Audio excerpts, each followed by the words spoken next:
கிறிஸ்துவுக்குள் பிரியமானவர்களே, இன்றைய இறைவார்த்தை லூக்கா எழுதிய நற்செய்தி 19ஆம் அதிகாரம் 41 முதல் 44 முடிய உள்ள வசனங்கள்.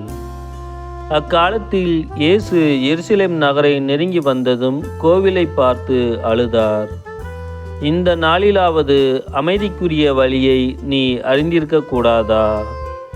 ஆனால் இப்போது அது உன் கண்களுக்கு மறைக்கப்பட்டுள்ளது. ஒரு காலம் வரும், அப்போது உன் பகைவர்கள் உன்னை சுற்றி அரண் எழுப்பி உன்னை முற்றுகையிடுவார்கள். உன்னையும் உன்னிடத்தில் உள்ள உன் மக்களையும் எப்பக்கத்திலுமிருந்து நெருக்கி அழித்து உன்னை தரமட்டமாக்குவார்கள். மேலும் உன்னிடம் கற்கள் ஒன்றின் மீது ஒன்று இராதபடி செய்வார்கள். ஏனெனில் கடவுள் உன்னை தேடி வந்த காலத்தை நீ அறிந்து கொள்ளவில்லை என்றார்.